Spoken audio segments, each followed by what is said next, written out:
कि भाई जडेजा के साथ ना बहुत बहुत इंटरेस्टिंग चीज हुई है। ठीक है, वो इंटरेस्टिंग चीज क्या है वो व्यूअर्स के साथ शेयर करेंगे यहाँ पर, और अब ग्राफिक्स के जरिए आपको समझाने की कोशिश करते ही हैं कि जडेजा के साथ एक्चुअली में क्या बड़ा इंटरेस्टिंग हुआ है, टीम इंडिया के साथ इंटरेस्टिंग हुआ है। और बहुत ही मतलब ये मैंने कभी कभी देखा ही नहीं, कभी सुना ही नहीं, कभी मैच में सुना ही नहीं कि भाई इस तरीके की भी चीज कोई हो सकती है, मगर इतनी बड़ी मिसअंडरस्टैंडिंग हो गई है। चलिए जी ग्राफिक्स दिखाइए जडेजा के, पॉइंटर ग्राफिक्स, उसके बाद समझाते हैं कि हुआ क्या है आखिर दूसरे दिन मैच के अंदर। 104वां ओवर था जी दूसरे दिन में, और जडेजा जो है उनको एक गेंद जो है वो छू के चली गई और ऐसा लगा कि उनके बल्ले से छू के गई है।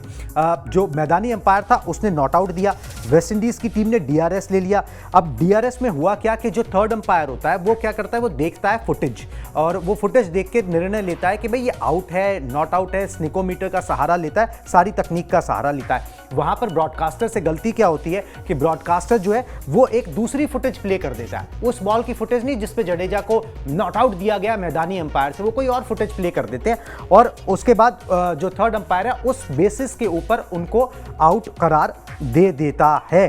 फिर बाद में ब्रॉडकास्टर को ये गलती जो है अपनी एहसास होती है टी के बाद, वो उसकी जो ओरिजिनल फुटेज होती है वो दिखाते हैं, और उसके अंदर भी वो आउट पाए जाते हैं। तो जडेजा को आउट दिया गया, वो बिल्कुल सही आउट दिया गया, मगर जिस फुटेज को देख के आउट दिया गया वो फुटेज गलत थी। तो अंत में निर्णय तो सही हुआ, मगर ये जो है बहुत बड़ी मिस्टेक है जो ब्रॉडकास्टर के एंड से हुई है, मगर बाद में उन्होंने अपनी गलती मान भी ली, मगर बहुत ही इंटरेस्टिंग चीज है। कुछ भी हो सकता था, चलो ठीक है, टीम इंडिया अच्छी पोजीशन में थी इसलिए ये फिर भी चल गया। अगर कोई ऐसी पोजीशन होती कि उनका रहना क्रीज पे बहुत इंपॉर्टेंट होता, तो एक बार जाने के बाद तो आने तो है नहीं। बिल्कुल, जाने के बाद आने का कोई सिस्टम नहीं है जनाब। एक बार अगर आपने रोप क्रॉस कर दी तो उसके बाद आप चले गए, और फिर कोई आने का सिस्टम नहीं, और आपने अगर उसके बाद खेल भी लिया तो फिर वापस बुलाने का कोई सिस्टम है नहीं। एक बड़ी चूक जो है वो होते होते रह गई। नतीजा ठीक था, जो मतलब रिजल्ट था जिसे आप कहते हैं, रिजल्ट उनका आउट ही होना था, चाहे वो कहीं से भी पहुंचे, मगर जिस तरीके से पहुंचना चाहिए था